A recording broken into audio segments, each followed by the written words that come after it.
Hello and welcome to Higher Ground Gaming. This is Eric. Today we're going to continue with our top 100 board games as of April of 2023. In the last video we did 100 to 91. And in this video we're going to do 90 to 81. Hey, I got it right. I'd rehearsed that a few times so I could say it right. But anyway, in the last video we took a little bit longer than probably needed, but because we did do some honorable mentions, but in this video we're not going to do that. So, without further ado, let's get right into the list. Alright, so it's starting at number 90 and there are a couple of these in this section. These are going to be mostly, I don't want to say lighter games, but smaller games probably. Some solo games, some solo only, and some potentially games I mostly play solo. Some Euros, of course, and some kind of unique games. Games that you don't see a lot on people's lists. At least I haven't seen them anyway. So some different games.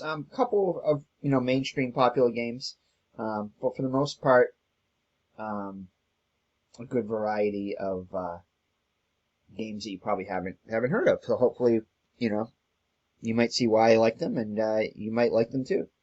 But anyway, so starting with number 90, it's a baseball game. It's by a company that I actually have two baseball games in my top 100, just to give a little spoiler there. And this is the first one. This is a highlight baseball game where you're rolling die and are trying to, it does all the stats come out phenomenal from what I've seen so far, and it's a really cool little system, but not a really well-known one. I've seen it on a few channels, especially people that do sim replays. And let's get down to it. Number 90 is going to be Scoreboard Baseball by Inside Sports Games. So, let's check this one out here. Let's see if I can, let me move my picture here so I can scroll there a little bit. Alright, so Scoreboard Baseball by Inside Sports Games. And you might notice that my background is different. I'm actually watching somebody's dogs today, a friend of mine who I board game with. In fact, I had to come over here so I could get the rest of my games. I'm storing some games at their house right now. But anyway, this is Scoreboard Baseball. This is kind of the main screen here. I'm going to show you this one, and then I'm going to jump to some PDFs after this. But anyway, this is your team sheet right here, and it's got all the information you need basically to play the game. It doesn't have any scoreboards or anything on it. Score sheets on it. But this is it right here. So let's see here. Let me show you the next sheet here. So this is let me show you here. Let's see here. So alright, so here we go. So this is it on Board Game Geek here. The same sheet basically you just saw. So it's a game from 2010. It doesn't really have a rating on BGG. Doesn't have enough to have a rating on BGG, but anyway, just wanted to show you the BGG page. Not many pictures, just the one picture from the website. Alright, so here's an example of a team sheet right here. And just to show you what you're going to be rolling here every round. Without doing some spoilers here, which I just did. Don't look. Right here. So this is from a video by Peter Miller. I highly recommend you check this out. It's a really good overview of the game. But they do have a helper with it now, I guess. There are some other videos on that too. But anyway, this is kind of what got me into the game. You're basically going to be rolling two red die, a D20 and a D10, I think it is. I think it's a D10. Yeah, D20 and a D10. Red. And then he's a little colorblind, so it's supposed to be blue, a D20 and a D10. And then you roll a white D20 and that's supposed to be green. A green D20 instead of the brown one there. But that's all you need for the game, and you'll be rolling those each time. And you use the die in multiple instances to do different stats, and it really works quite well for what I've seen. Alright, so let's see here. So let's go to this. So basically what it is, it's so you don't roll the two. So it's an inning by inning, and each inning, half inning you do, you're going to be picking a key player for that inning, and you know, to spark the rally, whatever it is, if there is a rally of any sort, or that kind of a thing. So if you roll the D20 and the D10, you're going to be rolling anywhere from 10 to 200, and 208 it looks like here. Now 208 is as high as it goes.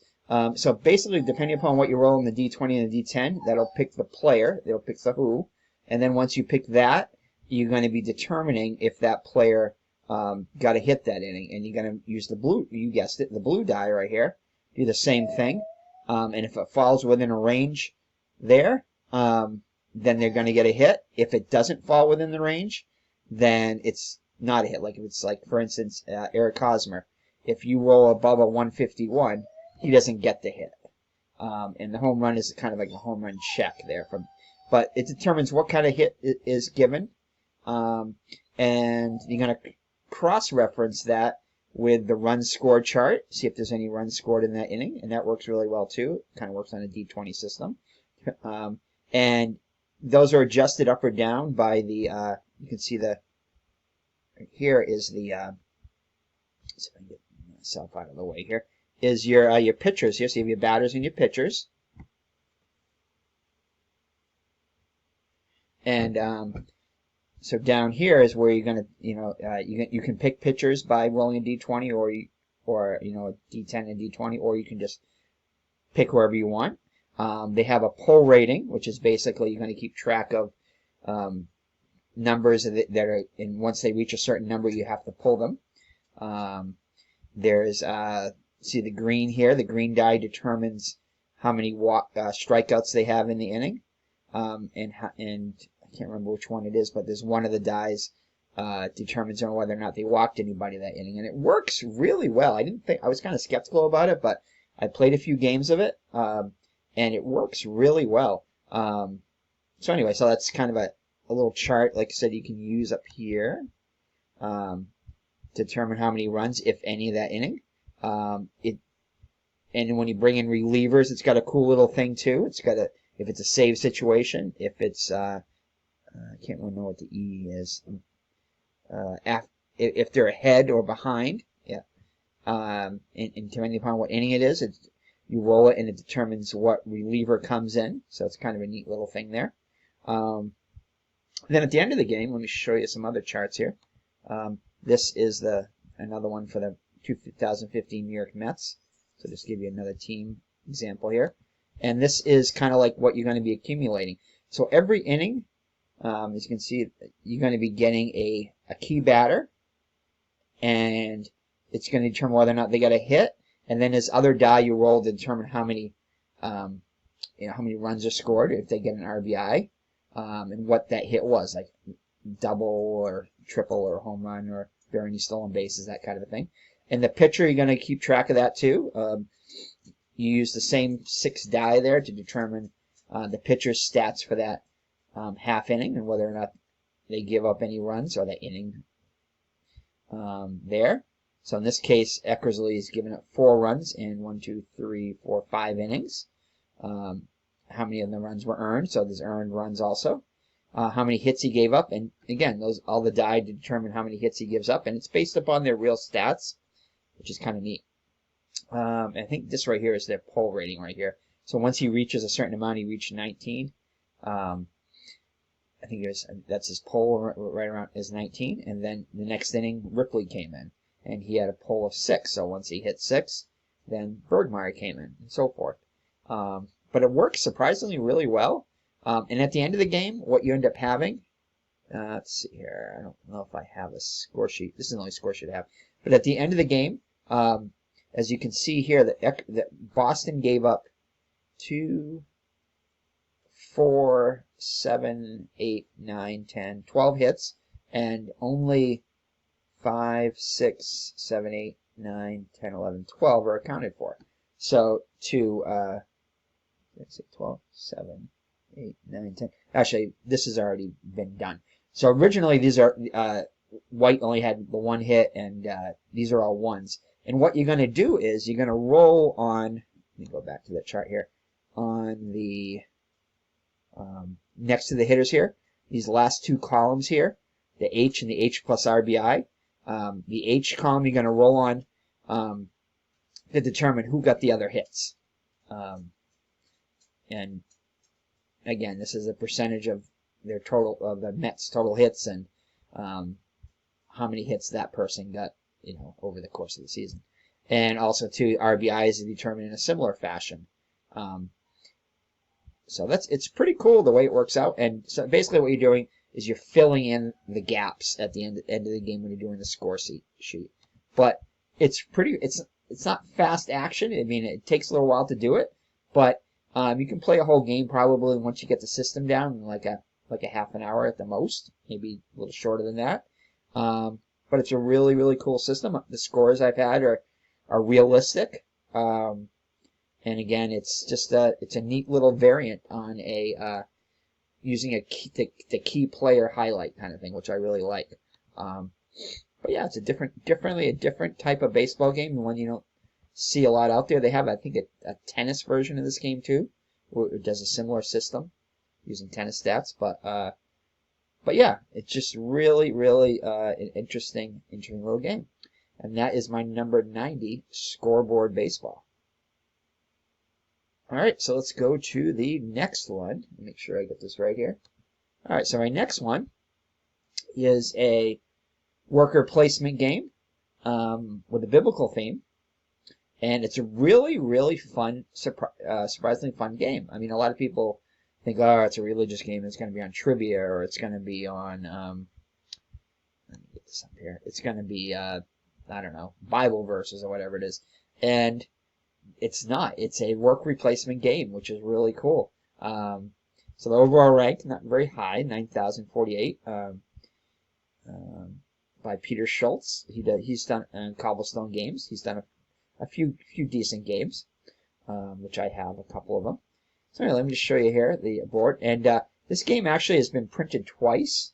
It has a deluxe version, which came out a couple years after the original version, and I have the deluxe version. And what was really cool about it is that it, if you bought on the Kickstarter, it went into Kickstarter for both versions, and the second version, the deluxe version, if you bought the deluxe version and you paid a little bit extra, you could they sent a copy of the game to a soldier overseas, which was kind of cool. So I did that, and also I should have brought it with me, but I got a really cool T-shirt with it too, with the cover art, and it was really neat. Instead of if you're familiar with the AC/DC album Highway to Hell, it was Highway to Heaven, and it had the cover of this with the apostles on it, which was kind of cool, and the same configuration as the band members were in. So kind of neat. Kind of a neat shirt, though.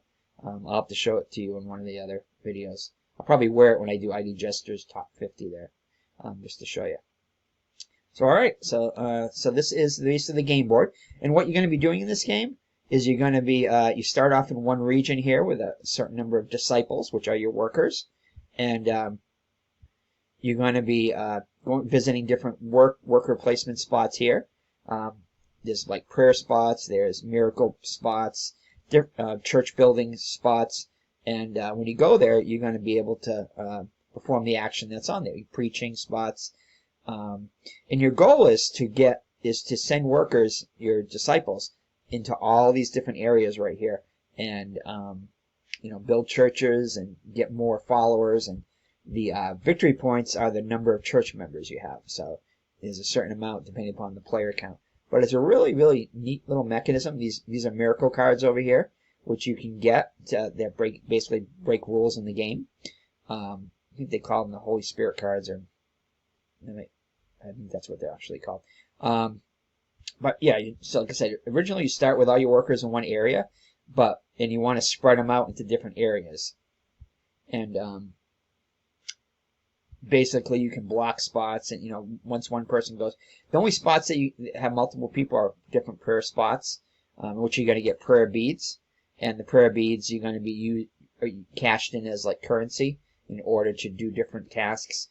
You get a set of like six cards in your hand, and which you can play each card once per game, and each one has a different cost, but they allow you to do different things, like break the rules, or to get an extra worker, to get more, more church members, that kind of a thing. Let me just show you some of the other things. So, yeah, this is a good example right here. The rule book is really simple. It's only like, I think, like 4 or 6 pages. Setup is pretty clean. And again, these are the Holy Spirit, the Spirit cards here, in which you can break different rules of the game. Let's see if I can. Yeah, it's kind of hard to show you the certain section, but and there's player aids to it. The player aids are well done. Let's see here. Let's see.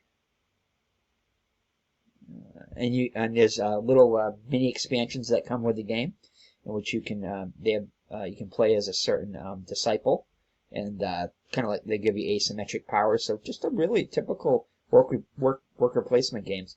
The disciples are really cool. They're all different depending upon the player color.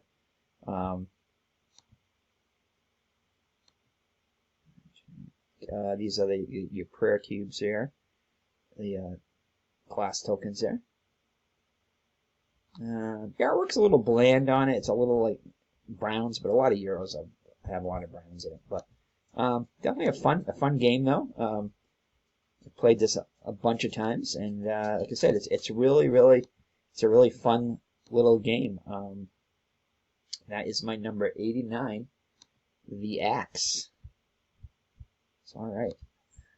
Oh, I'm having trouble with where I'm going to put my picture. Okay, so let's look at my number 98, and this is a solo only game, and this is called Coffee Roaster.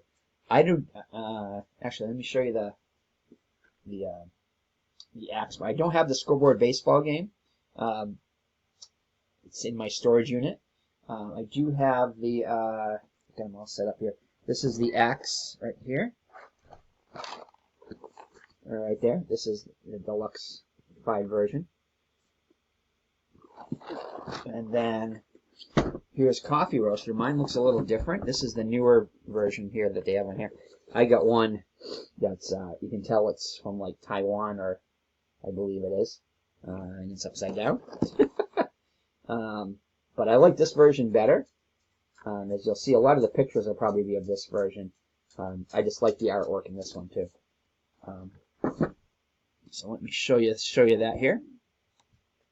So basically, it's a bag building game in which your goal is to build the best cup of coffee, or have the best cup of coffee. This is the version I have right here, as you can see.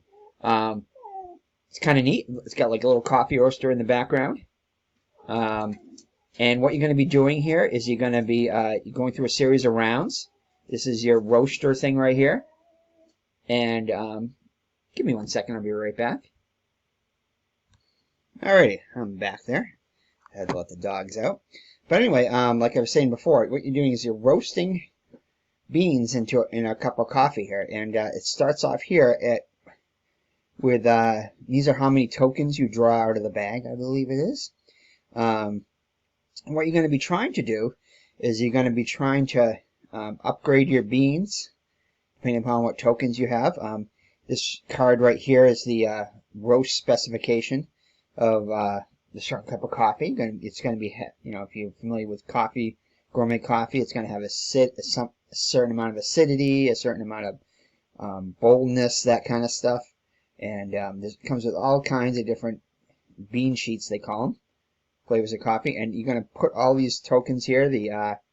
I think it goes from 0, a lot of it 0 and 1. I think 0 and 1 are what the roast levels. I think they start at mostly zeros.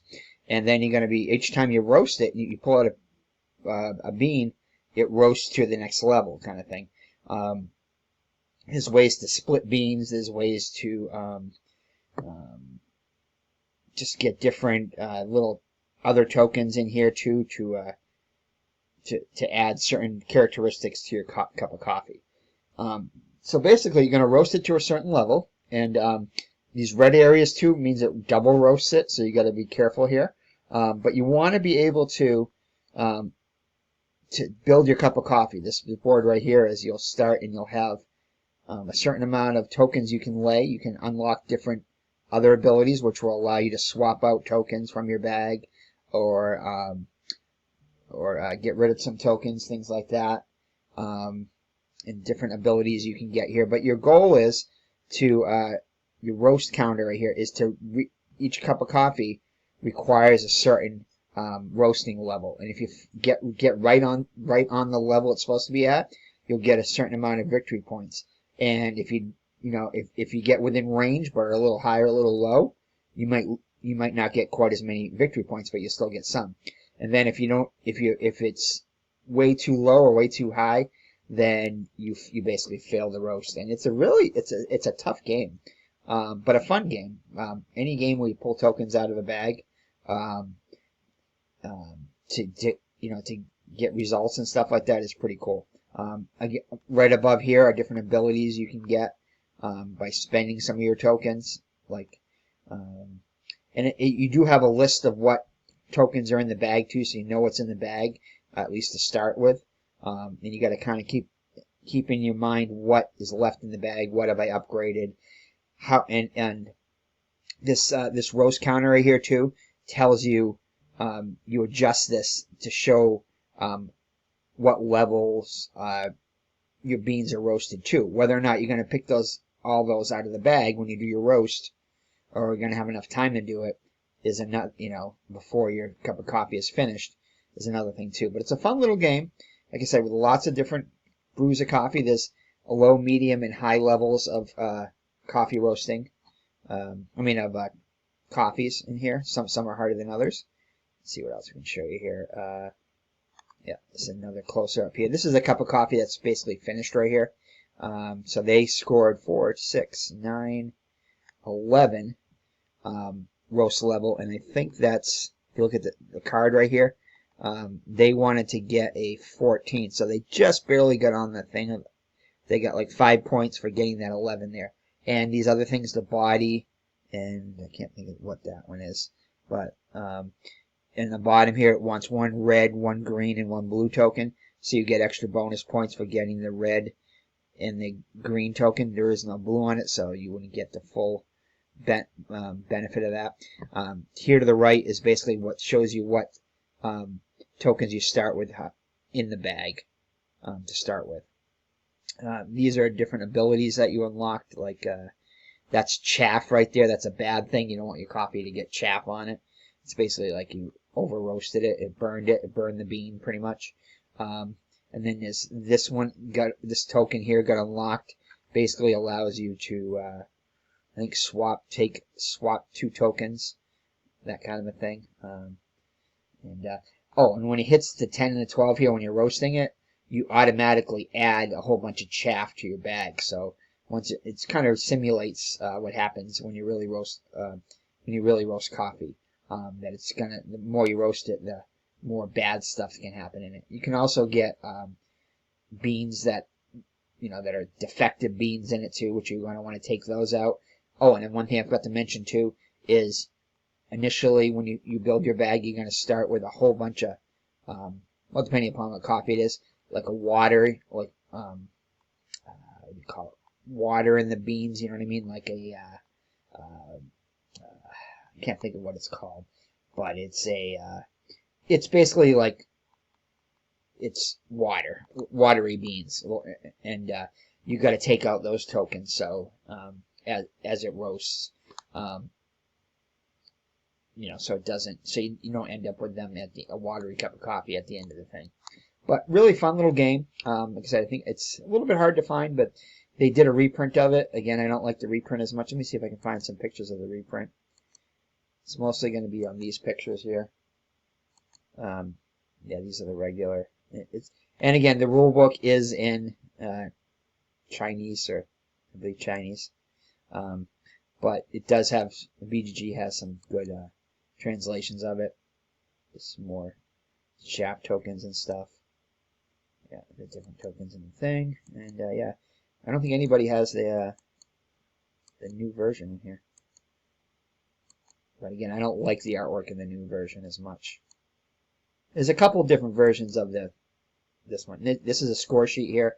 So basically what you're going to be doing is you're going to be roasting 3 different coffees, level 1, level 2, and level 3, and then you get a certain amount of victory points there, depending upon how well or how bad you roasted. Yep, so that's it right there. Of course, they show coffee with it. Yeah, this is the new one right here. And then let's see if they have any picture. Yeah, this. See, I don't like the artwork on this one. This is the newer version. But anyway, that's Coffee Roaster. My number 88, I think it is. Number 88, Coffee Roaster. All right, so let's move on to the next one. Next one is Village. It has some cool, unique mechanisms in it. This is by Inca and Marcus Brand. It's its overall rating is 189, so it's in the top 200. It came out in 2011, so it's a little bit of an older game. They just did a big box reprint of it with all the expansions in it, which I do have. Let me show you get it out over here. Let me show you the base game. Where's the base game? Here it is. It's right here under my iPad. So this is the game right here, as you can see. Voila. And it came. I had the two expansions for it. Got all the games piled up here. This is the Village, the Inn, which is adds a couple other buildings and some other things to it. And then you have the Port, which adds a whole kind of a water area to it, which definitely improves the game a lot, I think. So basically, it's a worker placement game. Another one. So that's the game board right here. Let's see if I can get a little bigger. So that's your main board right here. The Port expansion basically covers up this travel section right here, and because this is kind of a little bit lackluster in the actual real game, but it adds like a boat, and you can travel to these islands and everything, drop off goods, that kind of thing. It's pretty neat. The Village Inn adds an inn, which you cover up this part of the board right here, and put an inn in here. It also adds a brewery, and then basically it gives you the parts that it covers up. It gives you little sideboards for that. But you have a little player board, which you're going to be. You have different generations of workers, and let's see here if I can show you here. Let's see if I can show you a player board here. So this book right here is basically people are gonna be killed off, for lack of a better term. They're gonna be killed off during the game, and you're gonna get different generations of workers. But the first people to die in all these different work replacement areas right here are gonna go into this book of memories or whatever it is, and you get victory points for putting them in there. If once these spots fill up, you get basically a pauper's funeral, and you get put in these little graves to the right here. That's also a timer for the game. Once a certain amount of people die, depending upon the player count, the game is over. So just to show you what these different action spots are. So you have a church area right here. You have a in which you're going to be putting people in the church, and they're going to be that's kind of a little unique mechanisms too. Well, first of all, these little areas right here that have the little colors right here, you're going to be at the beginning of the round picking from a bag the different colored cubes, and you're going to be trying to match cubes because each area has a certain color of a cube, and you have to spend those cubes in order to put people in the church, or to go to the workforce right here and build carts or build I don't know, different things you get to build. I can't think of the exact things you're going to build. Or you can put somebody in the travel spot over here. They're going to travel around, and but you have to spend certain colored tokens in order to advance here. This is like a market area which you're going to be fulfilling orders with the goods that you produce. This right here is kind of like a city hall area in which you rise in rank in the political realm, and you get different bonuses depending upon how far you advance. And the inn adds basically characters to the game. The port area adds, you can hire a captain for your ship. You have the, and it also gives you workers you can hire that give you bonuses and stuff too there. Trying to think, it's, let me just see if I can find the player board. Again, this is the diary here. So these are all, colors are all different areas. Okay, the way it works, I'm trying to find a player board here, because that'll show you how the, which it should be, yeah, that's kind of a game in progress here. People are in the church. Let's see if I can find a player board. It's a Popper's grade. It should be a player board. Yeah, here it is. Here's a player board right here. So basically, it's everything in this game costs time. So you start right here at the top of your player board right here with this token right here, and certain actions require different amounts of time. So if you use a worker to say go make a I don't know, make a wagon, it's going to cost you 2 time to put that worker there. So basically, you got to watch your time. And as soon as this time track goes all the way around, you have to kill off a worker. A worker dies. And you can make up funny stories about him too. Like, you know, he was making a cart and he got stuck under the wheel and died or something like that. Not funny, but you know. Also shows on here, so this is like your personal farm here. You got to be getting different goods to trade. These are sacks of flour. You can get wagons and horses and stuff on here in order to increase the amount of flour you produce and how much food you produce, that kind of thing. And again, there's different little things on here, but you start with I think 4 workers from Generation 1, and then as soon as somebody from Generation 1 dies, then you get a Generation, you can get a Generation 2 worker, and you have to take a certain action in order to get that too. So you're going to be going, I think, through 4 generations in the whole game, and the person, again, with the most victory points at the end of the game is going to be the winner. But I've never seen that mechanism where workers die and give you victory points. It's really the only game I've ever seen it in. Well, that's not true. They did do a real implementation of this game called My Village, in which you have, it doesn't use cubes, instead it uses dice in it. So, but it's a little bit different type of game, but similar theme and everything. But yeah, this one's kind of a hard one to categorize, but it is a Euro, so it does fall into that category. Yeah, here's a better thing in your player board here. So it shows you your workers in here, and if you put a worker in each position, it can do different things. Like this one will give you 2 sacks of flour. This one will give you, if you have a horse and a cart, it'll give you 3 sacks of flour. And then if you have a horse and a cart and a cattle or something like that, or oxen or whatever it is, it'll give you 4. So that's your player board there. Let's see if I can show you the thing here. But yeah, that's pretty much it. It's different worker placement spots. And the colors of cubes matter. This is where you go to get extra family members and everything too. A certain amount of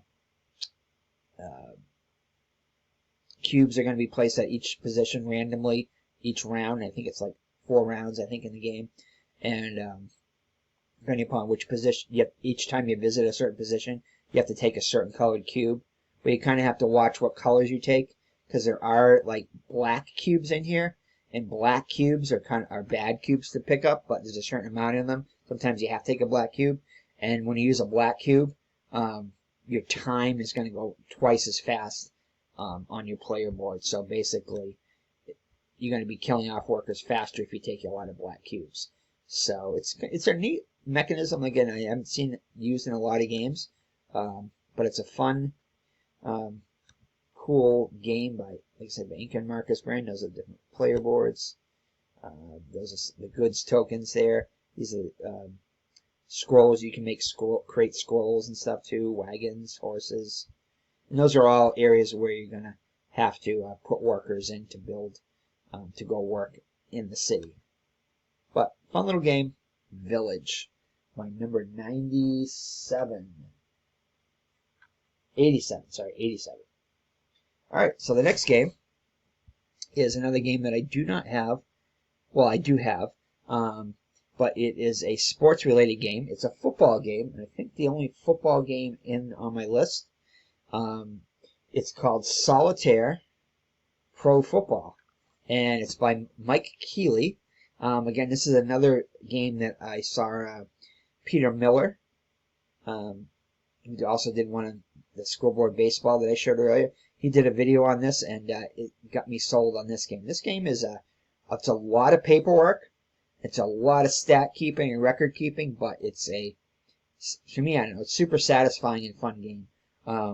Just to give you an idea of the game, let me show you what you get in the game. And it's a PDF, but you can get this from a certain website, which if you're interested, I can let you know what it is. Or you can just type in Solitaire Pro Football, and I'm sure it'll come up.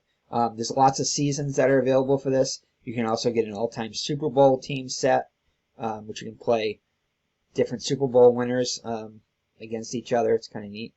But, oops, I'd give away my next one, sorry. Anyway, let me show you here. So these are your fast action cards, which it runs on a fast action card system, which I have a bunch of them cut out here. And these basically, you determine whether it's a run or a pass play on the cards, if it's a catch or not, different things that you do on the cards, and you're going to use all the numbers on the cards for different things, and you subtract or add to certain number totals. Sometimes you use multiple cards, fast action cards for a certain play. Just to show you some other stuff here. This is a team sheet right here, which I can show you. I don't think I took that out. I guess I didn't take it out. It's a team sheet, which basically what it does is it gives you different offensive and defensive numbers, which you're going to combine to determine things like fumbles and penalties and different things. You have your passer ratings here, and it determines whether or not they have scramble ratings for the quarterbacks. Rushers, the numbers next to the rushers, you have to pick a certain amount of rushers to use in a game, and then you have to balance your rushing and passing attack to where you have to use them the exact number. Like say for instance, Lenny Moore right here. You can let him rush 8 times, but you can't let him rush a 9th time until your other rushers, say you had 4 rushes in the game, until Tony Lorick or whatever has 5 rushes, and Tom Matei has 2, and then Johnny Unitas has 2 rushes. So until those occur, they can't move on to the next. They can rush more than 8 times, but it's kind of like a ratio type thing. You have to balance your number of rushes to reality. Same thing with the passing, the receivers.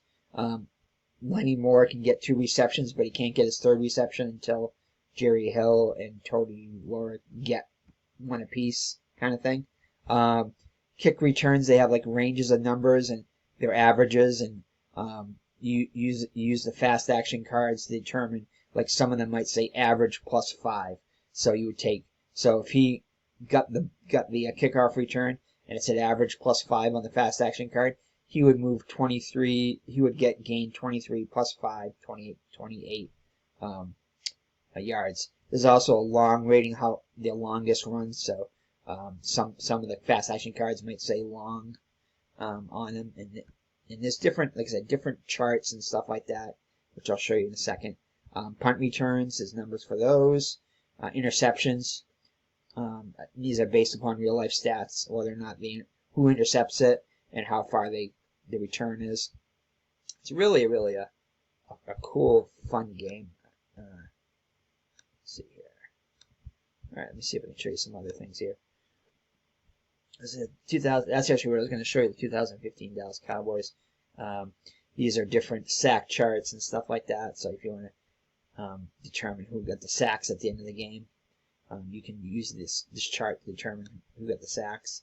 You can play games faster, like you can do You can do instant results on a lot of these games by rolling die. Or that's right. This is part of the quick result chart here, which, you know, if you don't want to play every game. This is a score sheet, which I will show you a filled out one right here. This is a filled out one. As you can see, it's a lot of, and these are all the plays right here, up top, and it just gives you all the different results and everything like that. Like I tracked every single play and every single rush and that kind of thing. I'm a stats guy, so I don't mind doing this, but even this was a little too much for me. And the scores actually ended up being pretty reasonable. Like, this is a New York Giants and Cowboys game. The Cowboys won 20 to 19, so it was a really close game. And again, it took me 2 sheets to do. And this is an offensive sheet. This is offense for the Cowboys, and then there's offense for the Giants. So these are the 2 offensive sheets. And then,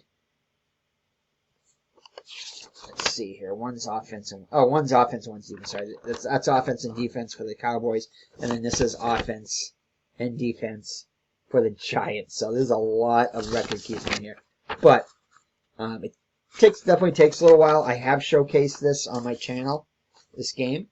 So if you want to check out a video on it, I think I played a quarter or 2. I didn't do a full game, I don't think. I might have done a full game, but I divided it into quarters. But you keep track of all your stats, so if you love stats, this is a great game for you. But yeah, it's a really fun football game, and it's my number 90. Yeah, sorry, 80. You think I'm in the 90s. 86 solitaire pro football. All right, so let's go to number 85, which I already showcased there. It's definitely a game that's probably not on a lot of people's list. It's called Wendake. It's from 2017, and it's right here. I got it in the box there. And this is another worker placement type game where you have to feed people and different things like that. But these are Indian tribes, and you're, like it says right here, you're trading, trouncing, trapping, and tending your way to a balanced tribe. It's really kind of a unique themed game. I've never seen one like this before. Just to show you. Let's see if I can show you. So that's basically the game set up right here. So this green area right here are your tribes start in different corners of the map, and they're going to be your male tribe members are going to go off and go hunting, and you can also build boats and do fishing. Your female members are pretty much going to be doing the farming, and you can get your tribe members can get sick. They can they can battle each other, and they don't officially get killed, but they get injured, and they have to go back and they have to heal up before they can come back. It's got a very unique scoring system. There's 4 areas of scoring, which I cannot remember. I think masks are one of them. I think farming is another one, and there's 4 areas of scoring in here. And basically, you randomly pick 2 tracks, 2 of the different areas, and these are all modular boards. Yeah, they separate, and you place 2 tracks, one on top of the other, and then 2 tracks on the bottom, one on top of the other. Trading, I think, is one of them, on one top of the other. And you're going to score 2 sets of points. The lowest one on the 2 top tracks is going to be 1 score, and then you're going to add that to the lowest on area or category on your bottom 2 tracks. Then you add it together, and that's your final score. It's got some really cool mechanisms in it. Let me see if I can show you some close-ups here. Yeah, this is a better thing of the board. These are canoes, which you're going to catch fish with. So I think one of them, let's see, so these are the different tribe members here. These are your male and female workers. You also have these meeples here are kind of like the warriors. that go and scout different areas. They start off as a scout, but then they get placed as a warrior, so they'll protect your hunters and your farmers from invasion, stuff like that, from other tribes. Other tribes can come in and basically battle you and take your hunters and your warriors away. So there's area control in the game. Let's see here. Let's see what else I can show you here. This is your player board, and this is really, really cool, interesting way of determining your actions. You're going to get 3 actions on your turn, and this is kind of like, I guess we can just say you started. This is where you start. You get 4 workers. Sorry, not 3 workers, 4 workers. One of them you have to use on the turn order track, and then the other 3 you have to do actions on this board. And these are different tiles and stuff in here, which you can upgrade. Really, really interesting system here. So, for instance, if you place a worker on this right here, on this corner here, which I can't remember, I think that's movement. Your next worker you have to place either diagonally from it or vertically or horizontally for it. So you do a 1 row. You can't, like, say if you pick this position, you can't go over here and pick this position because there's no way to connect them with 3 things. But what ends up happening is, so this moves a worker, say 3. This one right here allows your all your hunters to get pelts, and you get a movement on it. So it's kind of like a dual action thing. This left one right here is all your farmers, get crops from whatever they did. The canoe is basically you get to, I think, put a boat on the board. This mask one here is kind of like a card set collection thing where you're trying to match different kinds of masks. You can score your masks or get a mask card. I can't remember which one that is. This fire token is kind of like a wild thing. It allows you to copy another action, I think, or something like that. The one on the bottom here, this is a trade action right here, as you can see. Allows you to do trades for different goods and everything. Again, this beaver pelt, this allows you to do the beaver, turn in your beaver pelts to get beavers to get something. I can't remember what it is. Get trade goods, I think it is, and to move one of your guys 1 movement. This is another combination one. It allows you to catch fish and allows you to trade your beaver pelts right here. That's what it is. No, I'm sorry. This one allows you to get certain I can't remember what it is, but bonuses or whatever it is. It's a bonus type token here. But what ends up happening is after the turn is done, you take, like, say you want to cross here and do all horizontal actions here. You remove all these horizontal actions, flip them over, and well, let's just say you did these right ones here. Because what ends up happening is that I think they slide down, and then they get filled by flipped over tokens here. Also, I think once per round, at the end of the round, you can buy new tokens from the market, upgrade these. These are all level 1 tokens. You can upgrade them with other tokens. The backs of all of these right here are what's called ceremonial tokens, which allow you to perform a ceremony. So you got to keep track of which ones you're flipping, which ones are going to be pushed down, what row they're going to be in next. And so it's kind of it's a really cool, and that's basically why I got the game. It's got a really cool action selection mechanism in this game. Let me just see if I can show you some of the tiles in it. The board's modular, like I said. Let's see here. Yeah, that's a game set up there. Yeah, so this is kind of like a market right here. These are the different tiles you can purchase. These are upgrade tokens right here if you have kind of like a little set collection thing. This is actually just the punch-out boards. It's not what I thought it was. Yeah, this is another example of a player board. They've taken 2 actions, so the next action they take has to be this one, and then the last action will be to play order. This right here is called I think a longhouse of some sort, and basically what it is that when your workers get injured or attacked and stuff, they have to go in here and you have to take a certain action in order, I think do a ceremony or whatever it is, in order to heal your workers and get them back. tokens are nice in it.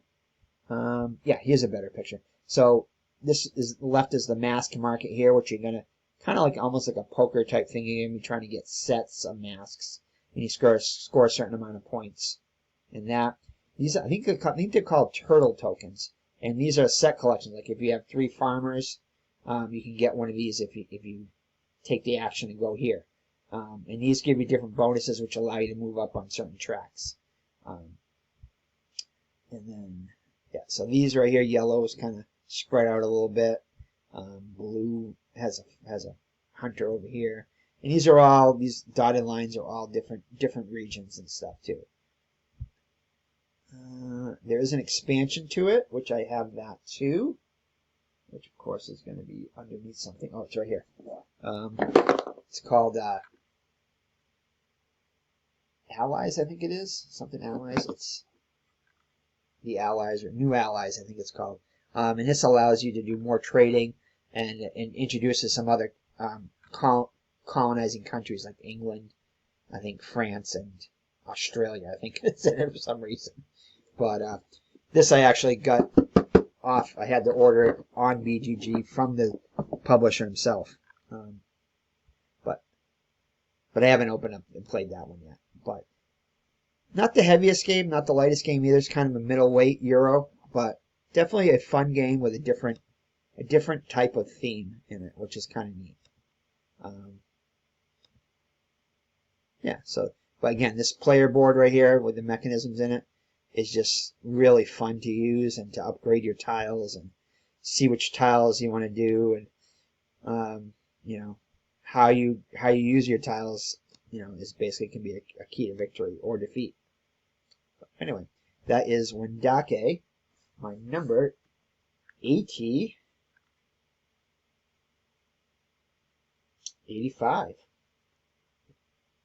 Okay.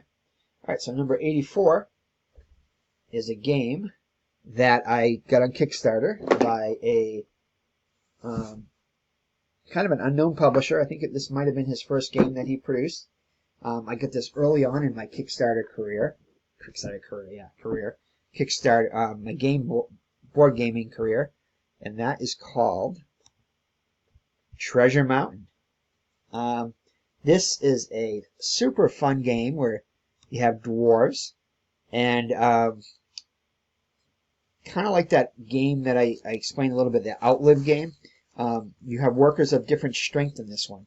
And what's cool about this one is they're dwarves, so the workers, how do you determine what strength your dwarf is? By how long his beard is, of course. So this is a worker placement game. It is a Euro again, yeah. But it's got some really neat things in there where you can knock workers off. You can, let me show you here. So this area down below here, this is where all your workers are going to start. Depending upon the player count, you start with a certain X amount of workers. Great production value in this game, the screen printing and everything. So basically what it is, you're going to be going to all these different areas right here. You're going to be building, you're going to be doing mining and building your own personal mine, getting rubies from the mine, turning in sets of rubies for victory points, trying to get certain achievements for different collections of things in the game. These are all the different gems and gold and everything in the game. And then there's a part right here where there's a dragon in the cave, and certain actions you have to take, you have potentials of startling the dragon, and you're going to need to get certain like axes and things like that in order to fend off the dragon. And depending upon if you have sort of like a game called Kingsburg, where you have to fight invading goblins and different things. You have to have a certain amount of strength in order to fight off the dragons. And the person who has, when the dragon is triggered, this is the dragon track right here, it moves certain spaces depending upon what you roll on a die. A little bit of, like I said, luck based.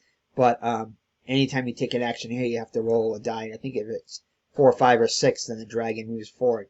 And when you trigger the dragon, if you're not the person who, if you're unable to fend off the dragon by having enough axes or whatever it is, then you lose either half your gold or half your gems, I think it is. But it's a really fun game. Like I said, great production value. Let me see if I can show you some more pictures of it. Gems. Let's see here. Definitely great tokens in it. I got the upgraded tokens, and these are without the screen printing on them. I got mine with screen printing on them, I believe. Yeah, I tried to put the stickers on, which is kind of a pain. But and I also have this expansion right here too, which is the Caverns of Ganbert or whatever it is, right here, which is a little kind of adds another board, which introduces some kind of magic to the game. Which you can use magic as another gem you can mine, and you can use that to for different abilities in the game. These are like this is the tile market here, in which you can get different tiles for your mine as you build your mine, and then this is where you turn in your mine. This is where you go into excavate. But like I said, one thing that is unique about this game is these spots here where you place your workers. If you have a worker that's higher level than the worker that's there previously, like say there's a level 2 there, and you have your level 3 worker, you can knock out the person that's level 2, and it gets sent back to their player board. The only thing that's bad about that is that it gives the person an extra action later. They can reuse that dwarf again. So you got to be pick and choose when you want to do that.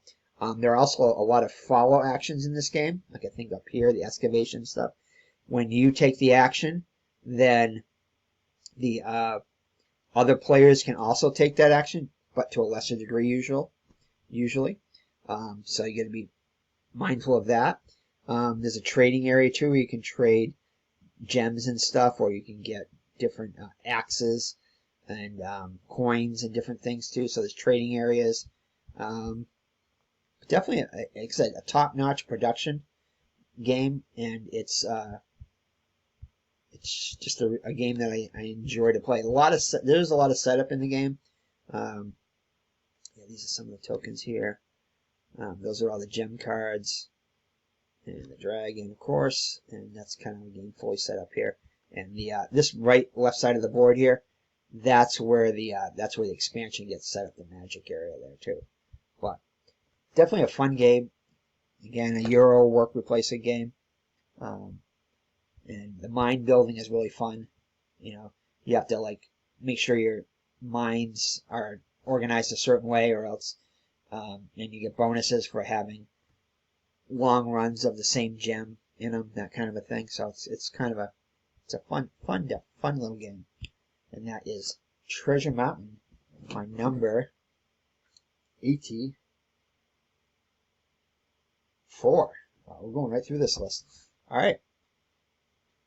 All right, number 83 is a popular game that might be on ID Gesture's list or some of your other guys' list. It's a worker placement game, of course, but with a cool Dungeons and Dragons theme. Yeah, so it's in the top 100 on Board Game Geek, and that is, probably already guessed it, Lords of Waterdeep. So this game is a worker placement game. I'm not going to say too much about it because you guys probably already know a lot of it, but it's set in the D&D world, and basically you're going to be hiring different heroes and everything, which are your cubes in the form of little cubes or meeples. And you're going to be going to different worker placement spots. You're going to be building other buildings, which give you new worker placement spots. And you're going to be fulfilling quests, attacking each other a little bit, I guess, through giving people mandatory quests with low rewards on them. And your goal is to whatever person you have, whatever boss you have, not boss, but character you have, you're going to be wanting to fill certain types of quests, like skullduggery or piety quests, different things like that. It's an older game, definitely, but a game that's in the top 100. I think it's I'll tell you in a second.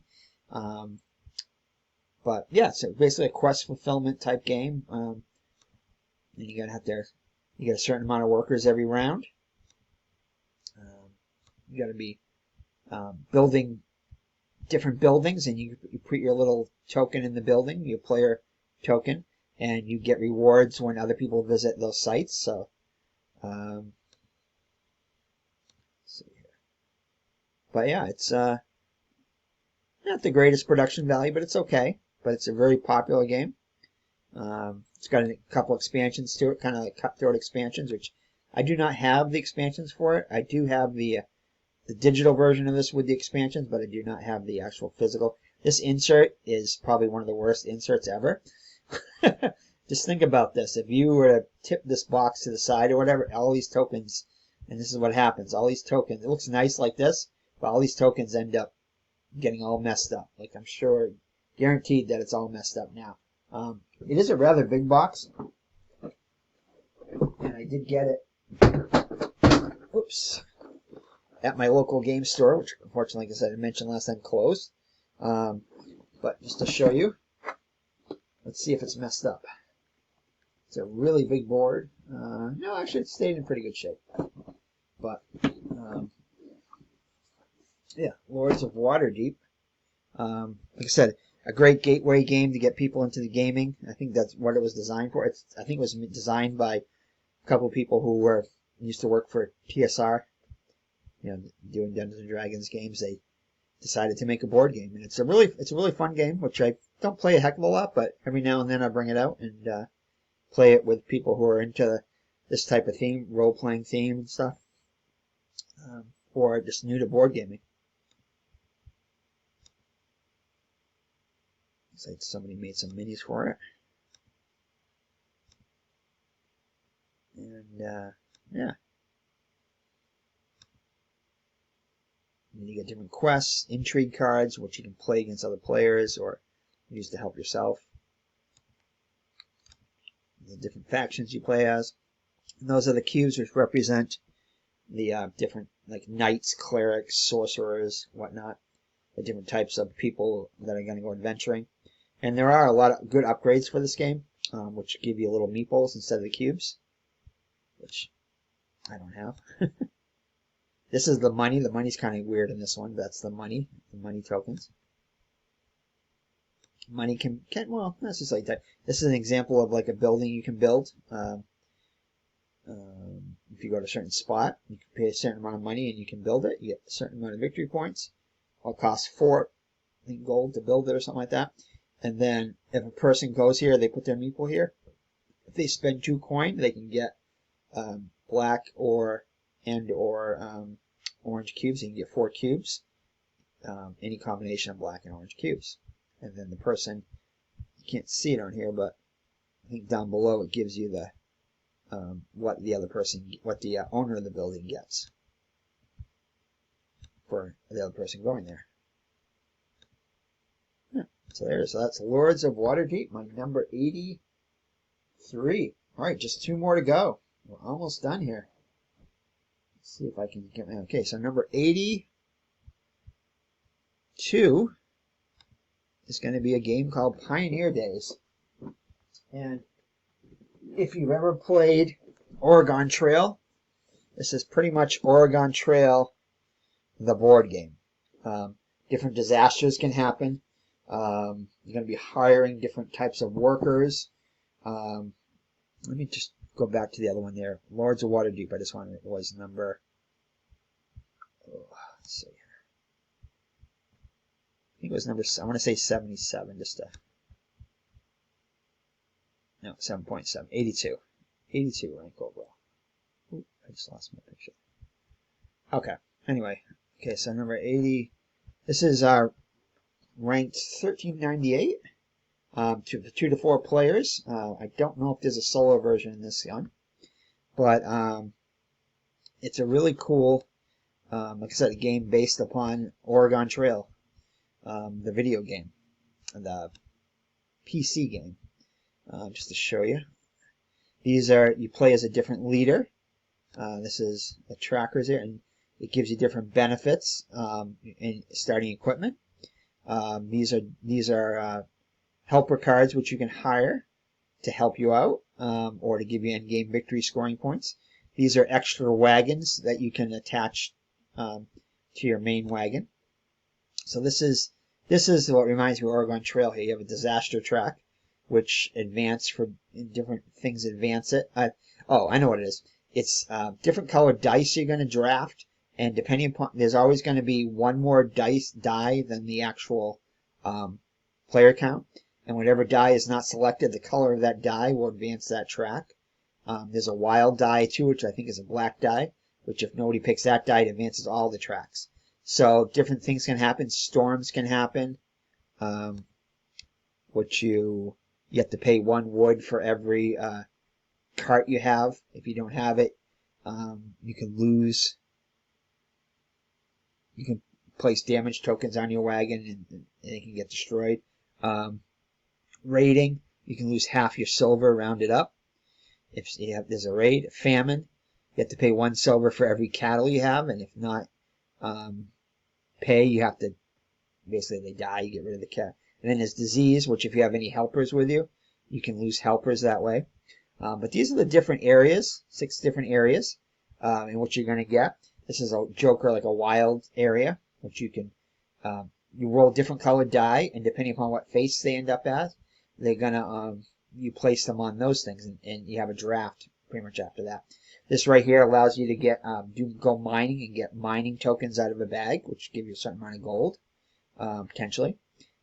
Equipment is where you can get different equipment, which help you out, and give you boosts and bonuses and stuff. This right here is where you get cattle. This right here is where you get wood. Again, wood can help you against storms and stuff. You know, it keeps your wagons secure. And this is medicine. Medicines help fight against disease and that kind of stuff. So basically, you're going to roll a certain amount of die. I think you take 2. I think it's 3 actions per turn. The general store has different goods you can get, and different disaster events. I mean, events other than disasters can occur. Some good and some bad up top here. So I think it's 3 seasons to a year or something like that, or there's 3 season cards that'll come out. So let me just show you your player board here. That's the back of the game. That's the player board. Let's see. These are the different types of workers you can hire. They give you different bonuses. These are the different events that can happen. So some good, some bad. These are more the different starting characters. These are the die right here. You can see these. They have different faces on them, and whatever they roll, that's where you're going to put the die on. And again, the colors determine what disaster tracks happens on different disaster tracks. Let's see here. Should be there's favor tokens you can get for different things. Let's see. I'm trying to find out where your actual. This is the only thing I really don't like about the game. This is the victory point track, and it's really hard to follow. You got to follow. I mean, it doesn't look that hard to follow here, but it actually can be because it goes back and forth. You know, so if it's going to the left, it's going up in certain areas. If it's going to the right, it's going up. So you got to be really careful. And the colors of the players, like these two, the brown and they're really not a great selection of colors. The brown one and the light brown one are really, they're hard to tell apart. So you end up moving, the wrong player character sometimes. So this is a good example. This is your wagon right here. So you start off with this wagon right here, and you can buy other wagons and put goods in them. Some goods take up 1 space, some goods take up 2 spaces. You have to spend goods for different things. These are the different workers you can hire. This is somebody hired these workers right here, which gives you, there's a set collection element to them too, with these little icons here. Some of them give ongoing abilities, some of them give one-time abilities, some give end of game scoring abilities. Pretty neat. The cattle you can have, all the different characters. And again, each round, below each worker right here, below each action area, are you can either take the action collect the money that's on top of it instead, or you can hire a worker. So you basically every die has 3 different possibilities if the the workers are still there, if the hired hands are still there. Once it's taken, it doesn't replace until the next round. But it's a fun little game. Definitely recommended. Good production value by TMG Games, a good company. The die are top notch. Again, it gives you that feeling of Western Trail. I mean, of Western Trail. Of yeah, I mentioned it before. Oregon Trail, the board game. Pretty much is what I call it. All right. So moving on to my last game on this list is going to be dun, dun, dun, Twa Dice. And this game is actually a reimplementation of a top, well, just out of the top 100 game called Twa. I wanted to like this game. I actually do like it in theory, but when I try to play it, it doesn't click with me. But Twa Dice right here uses some similar mechanics, but as you'll see, well, you won't see because I'm not showing you the other game, but it's a really cool, technically it's called like a roll and write, but it's more like well, you do roll some die here. Yeah, you do roll these die and then a write, but it also has a little player board in here, which, trust me, I have the game. It just fell off the table in the back, so I'm not going to go grab it, but I do have the game. In this game, we play quite a bit. So basically, what this is it's a game that takes place over 8 days. I think it's 8 days, and you have your light here, which are the day phase and then the night phase. And every round, you're going to roll these 4 die, and they're 1 through 6. And depending upon whatever the face of the die is, 3 of the die are die that you can choose, and 1 of the die is kind of like a disaster die. The first couple rounds, the disasters don't take place, but what ends up happening is you roll the die, and then you put them in order from 1 to 6. And depending upon where you put them, these different colors right here match the different colors on your score sheet. Like the top area is where you're going to build fortifications. It's like you have a city that you're trying to defend. The middle area is where you're going to get money and build buildings and do other little things for it. And the bottom is kind of like the religious center right here, which you're going to build cathedrals and hire different workers for different things. It's kind of a difficult game to explain. The game itself is kind of weird, but this is a really fun game. What I like about these die is these are transparent die, translucent, I guess you could say. You put them on the like say you put the 1, like this right here, you put the 1 on the day phase, and the 3 would go in the white one, and then the 5, the 3 of the black die would go on this one, because you always place the black die first if they have the similar, and then the 3 other clear die goes here, and then finally the 5 goes here. And depending upon which place it gets placed on, it's going to cost you a certain amount to do that action. So say you decided to pick the 1 die. The 1, you look at it through this, it becomes a 1 yellow. That's why it's clear, but it's a 1 yellow. So you can take a 1 action in these. And these right here, at the beginning of the game, you're gonna randomly, or just do 1 through 6, put a 1, 2, 3, 4, 5, and 6 in each of these areas. Say you want 1 through 6 here.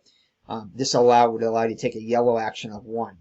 So you would be able to fill in something in this area, like get a bonus, like this is get a worker, or build a building. What you end up, or there's ways to mitigate the die too. You can change the color of the die if you have a certain amount of a certain resource. Each one of these areas has a different resource which you can spend to change the value of a die, or to basically change or the color of the die, that kind of a thing. Basically your goal is to try to fill out as many of these areas as possible. There's link bonuses if you get like both sides of this right here. And again, it's what can happen too is after round 2, if the black die hits a certain thing like area 3, like say if you didn't have a fortification built up on level 3, then you're going to lose whatever the color is underneath the 3. Like say if it's 3, like in this case, it's the 3 is going to be under the white. So if you don't have a fortification built here, which protects all of your 3 area, then you're going to lose the ability. You have to cross this area off, and you can't build on there or can't get the bonuses on there. Now, if you've already built something in here, then it's protected. It doesn't matter. But if you haven't built in here yet, you lose the ability to break on that. That's why you have to protect, build fortifications in this area right here.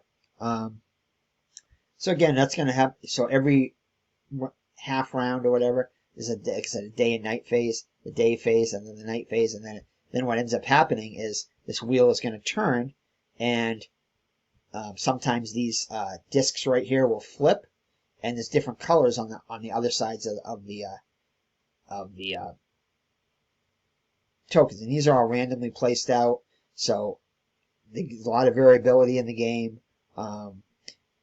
You're basically, again, trying to score the most points. You're trying to fill in as many of these areas as possible. And this right here is a little mini expansion, which you put these tokens which give you special abilities.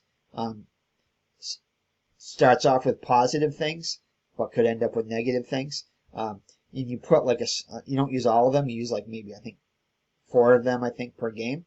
And I think there's 12 total. I know it shows only 8 here, but there might be 12. Maybe there's only 8. Anyway, you use any 4 and you put them in certain spots on this wheel. And if your die lands on that spot, you get to take the bonus from it.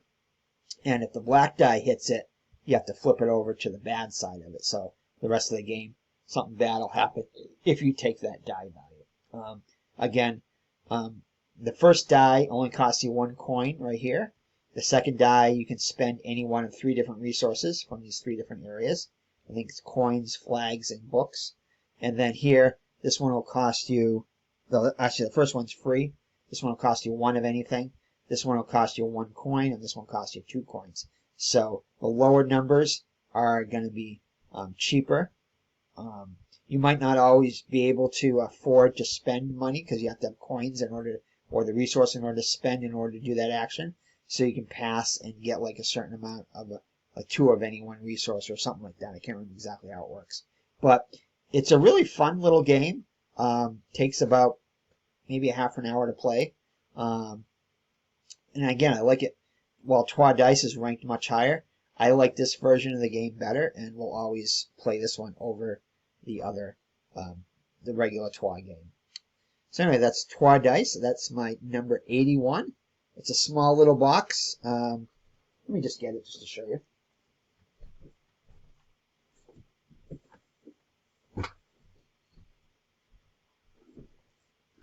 Right here. And there it is, Trois Dice. Cool little game. And again, if I wouldn't know what Trois was, I probably wouldn't have got this game, but I like this game better than Trois Dice. Trois, the board game. Alright, so that's my number 90 to 81. Hope you enjoyed the video. Hopefully it went a little smoother than last time, a little bit shorter, maybe a few minutes shorter. I don't know, it might even be a little longer. I can't tell how long I've been recording. Maybe a little over an hour. But anyway, stay tuned. Gesture's gonna do his 80 to 71 and his 70 to 61 this coming Thursday, I think, and Friday, I believe it is. Check his channel for his list there. I think that's what he was, Thursday and Friday this week. And I may try to do another video later in the week. This is Monday night, so I have the week off from school, so I may be able to try to get another video in.